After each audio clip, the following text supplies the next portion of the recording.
you got to check your skin color first to know whether or not you're good or bad. So that's just totally wrong. I think that we need to understand that this is like the new Common Core. We thought Sherry and I, we thought we rallied and got rid of Common Core. All they did was rename it, and that will happen with this CRT. They're already doing it. If you ask and say, are y'all teaching critical race theory like I did with my school district? No, we're not doing that. But then if you go and look at some of the teacher workshops that have been, they're calling it cultural responsive teaching, or they'll call it inclusive. Yes, they have all these multiple names out there, but it's all the same thing. And it's just like with Common Core. We thought we got rid of it. They just renamed it. The standards that our South Carolina schools are using right now are indeed in line with Common Core, but nobody wants to talk about it. Our legislators don't want to talk about it. They think, oh no, we got rid of that. No, we don't. But it is embedded. It is embedded. Everything you look at when you research and go in to look at South Carolina Department of Ed, which I'll get into later, you'll find out it is embedded. It's already there, folks. You think it's just in California? It's here. And there are teachers right now that are not being prevented from reading books like this to their kindergarten or first grade child called Anti-Racist Baby, or Not My Idea, which is asking questions about a police officer who shot a child that he thought had a real gun, but it was a toy gun. And the reason in this book leads to the fact that it didn't have anything to do with the gun. It was just that the child was black. And then this one is horrendous too. Something happened in our town, which is a story based. And I've had a resource officer, a police officer, tell me that in Spartanburg County, that the middle schools are reading a book, and if you want to write this book down, you might want to research about it. It's called Ghost Boys. And that book is actually, if you Google critical race theory children books, it's already out there. You can find lists of books to read to children. So that's one of them on there. And the thing is parents aren't aware of this. They don't know what's going on. And our schools are just in denial. They think this is all fine because it falls under, and I'll get into this later, social emotional learning, and I'll get into that a little bit later. But folks, just know that it's not in just California, New York, wherever. We all need to wake up, and we need to be going to our school boards, because what's happening is the South Carolina Department of Ed is telling us that it's not their problem, that it's up to the local school boards what the curriculum is. So that's where our fight has got to be with our local school districts. That's right. Thank you, Ms. Jonelle. So we're going to do some questions that we've had submitted, and I'm going to start with Miss April. And just a reminder, panelists, you have 2 minutes, and I'm going to try to really stick to that time limit to have 2 minutes to respond. And I'll try not to be rude, but I will try to keep things moving because we've got a lot of questions and they're so good. So hopefully we can respond to all of them in that time segment. So Miss April, the very first question that I have for you that we've had submitted is, do you believe that systemic racism as taught through critical race theory is the cause of poverty and high incarceration rates in the Black community?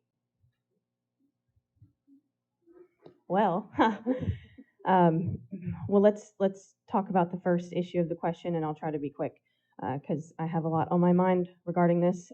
Poverty in the Black community. The number one defense against childhood poverty is marriage. A child born to a single mother.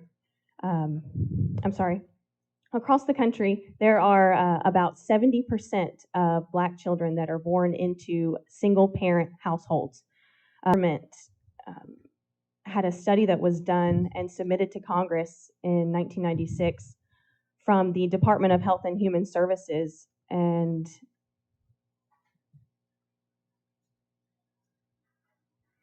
it showed the data was overwhelmingly obvious that children fare better in every aspect of life, whether it is education, whether it is poverty, whether it is incarceration, whether it is graduation rates from high school. Children are born into a married two-parent household. So if we want to address the issue of poverty in the Black community, I believe it begins in the home. I believe it begins with the family. I have some statistics. So in 1890, long time ago, a little over 100 years ago, they started tracking African American marriage patterns. And in 1890, 80% of Black families were headed by two parents, even though many had started life in forced family separation under slavery. Today, nearly 80%, or roughly 70% of Black children are born to single parents, to their mother, unwed mothers. So if we want to talk about critical race theory, systemic racism, and government programs that incentivize out of wedlock childbirths, then I think we could address teaching young people to delay sexual activity until marriage. Because in the success sequence that I was taught in school, where you go to school, you go to college, you get a job, you buy a house, you get married, then you have children. 30 seconds. Okay. High incarceration rates, the same thing. The data is overwhelmingly obvious that when a child is born with two parents, married parents in the home, the rate of incarceration and dropout is little to none. So I believe that there are institutions, that there are government programs that incentivize out of marriage childbirth, out of wedlock childbirth. And I think we could start there to address poverty and high incarceration rates within the Black community. All right. Dr. Jackson, as a ministry leader, what is your biblical perspective about critical race theory and its impact on the United States culture? All right, put simply, critical race theory assesses virtue or the lack thereof on the basis of race,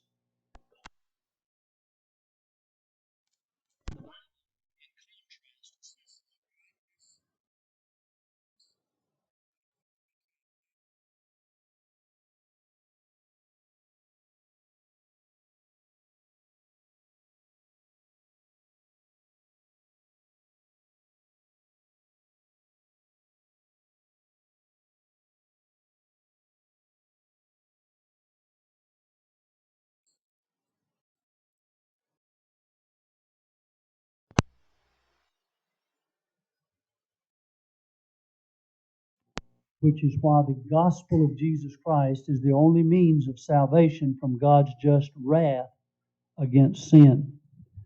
But this very fact about the universality of depravity prevents an important problem for critical theory. Sin involves any actions that disobeys the law of God and has nothing to do with race, class, or power. All people, white and non-white, wealthy and poor, powerful and weak, can and do sin.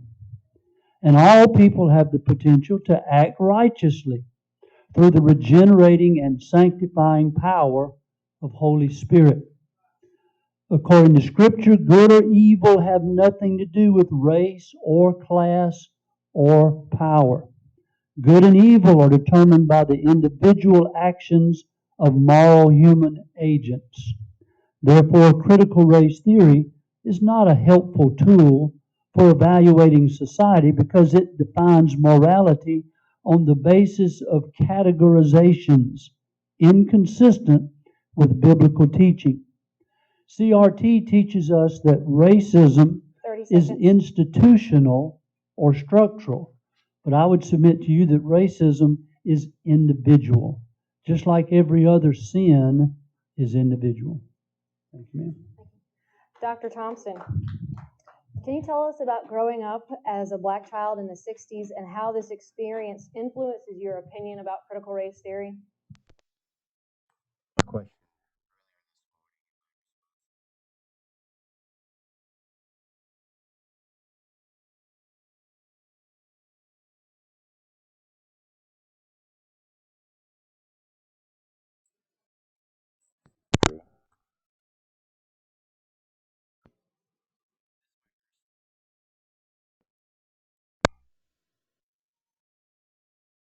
Thank you.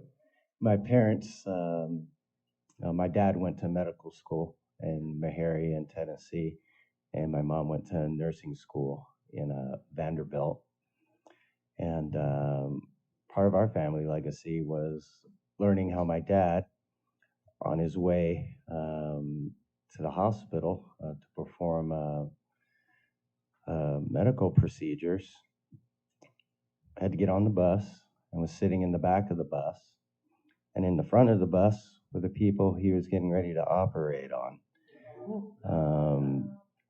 And just that example alone, how my dad, there's no way I could have got through it because I just would have shot people. I would have gone, I would have gone crazy. But my dad's humility along these lines has set the foundation in our family in terms of love and peace. He worked hard. He did not become a victim. Neither my mom nor my dad, no matter what was going on in society. They raised children. My mom was a very spiritual Christian, and my dad worked hard as a scientist. And between education and the gospel of Jesus Christ, we got through it. They got through it. And, my dad, finished med school, and we went to go live in Los Angeles. We ended up living in one of America's most expensive cities. We are not victims. My mom and dad are not victims. I'm not a victim. I'm a doctor. I own $1 million house and drive a Jaguar. If you want to call me a victim, go ahead. In fact, I put a reparations jar on my front porch, and I put a post on Facebook, and I said, if any of you white people are dumb enough to pay me reparations, there's a jar sitting on my porch. Just ignore the Jaguar and the $1 million house.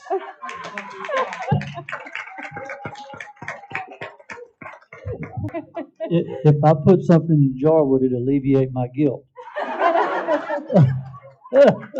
If it's in hundreds, it will.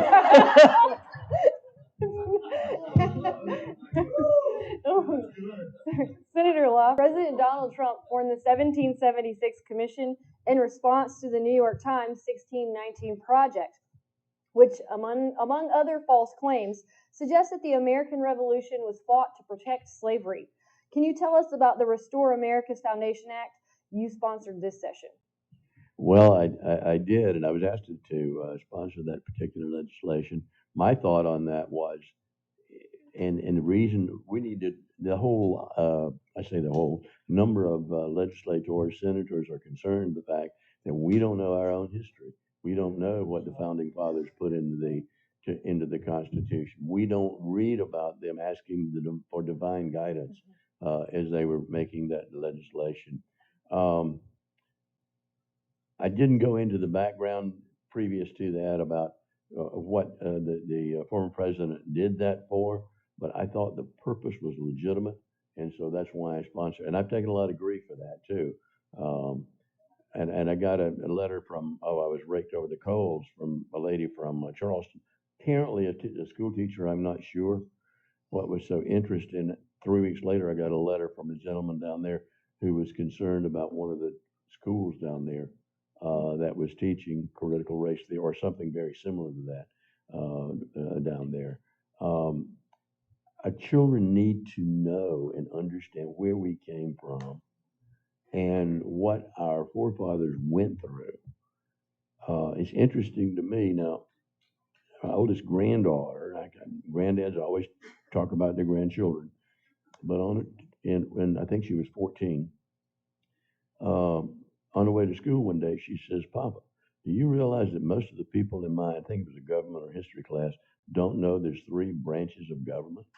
And when you got a 14-year-old and who thinks like that, I mean, to me, there's something wrong. When they at that age can pick up on that, and yeah, maybe it's because I'm in the legislature and she's been around me, but she's not been that politically vocal in the past. Let me say one other thing on legislation. Sometimes it seems like that we aren't doing enough. And I think you said we think it's done, and we've got rid of the 30 seconds. former Common Core. Yeah, thank you. And I just told her earlier that my granddaughter 2 years ago had a book with a Common Core written on the front of it. But I also several years ago put in requirements for learning the alphabet. I mean, doing reading, cursive writing. Thank you very much. Cursive writing and the multiplication table. Now, most of you here are older. Ask your grandchildren how much writing instruction they've got in cursive writing, because they've got almost none because they didn't do it for most part. Thank you. Ms. Jonelle, many people, and you addressed this a little bit in your opening statement, but many people think that critical race theory is just something, that's being done in New York, that's being done in California. Can you provide us with the research that you briefly mentioned earlier that you've done that shows how critical race theory is something that's being taught here in South Carolina and in our K through 12 schools and the Department of Education's position, and then furthermore, information about teacher training, which you also mentioned briefly earlier. Right. I have to, what is it Obama said, give a shout out. But my Senator Rex Rice, knows how passionate I am about what's going on in our schools. And he set me up with a 3-way conversation with a South Carolina department. I think the way you pronounce it is liaison. I'm not French, but she was on the phone with myself and Senator Rex Rice, and I was allowed to ask lots of questions, and it was very helpful to know that my senator was also in on that conversation and was hearing what I was hearing. And so this particular person, her name's Katie Nilge, I guess is how you pronounce it, or Nilges, if you want to write that name down. She was very transparent, very open with me until just recently, and I think she's had enough of me, so she told me I needed to FOIA going forward. But anyway, what I have found out is the State Department does not keep records of parental complaints about curriculum. Okay.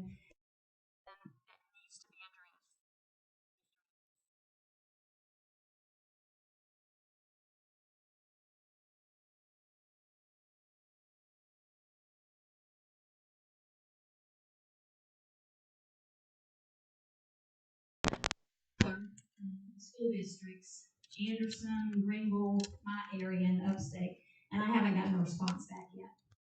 So, but I know for a fact mine doesn't, and the State Department doesn't. And as far as banning critical race theory, the official statement was they do not promote it, but there is nothing in place to punish any teacher from, say, reading one of these books and discussing it. So, and the other thing is that you asked me about the teacher training. They are already offering a course which they called, let me see if I can find the right name right now for it, but it's not critical race theory, but like I said, they used a different term for it. It's a micro-credential that that they call it, and it was called, oh, I can't find it right now. But anyway, they are, oh, here it is, Equity and Culturally Responsive Instruction. And it's not mandated. They want to make sure you know that. They're not making teachers, but they're offering it to teachers. And the last thing I want to tell you is they can't, the State Department cannot prevent a teacher from teaching this. They know it's happening. She verified to me that it is happening. They have had reports, but she couldn't, like I said, they don't keep records of it, of parents complaining about it. So this is something that definitely we need to be addressing. Following that question up, April, down on the other end, can you give us what is USPI? I think that's how you guys kind of shorten that. USPI's official position on critical race theory, and what are resources? Because I would love for you to share resources that y'all have for parents to be able to kind of combat critical race theory, and especially that's being taught in their school. USPI, yes, United States Parents Involved in Education, does not support critical race theory or any of its forms taught in public schools. USPI has developed a guide for parents that you can find on our website. It's uspie.org, uspie.org. The guide includes a model from local parents in Texas. It's a Texas community who actually took over their school board. They were successful recently, and we took a model from them. We want to help equip and empower parents to take back control of their child's education, which includes learning how to maneuver the school board meetings, show up, and be engaged with your school board members. So we have the guide. I was going to bring copies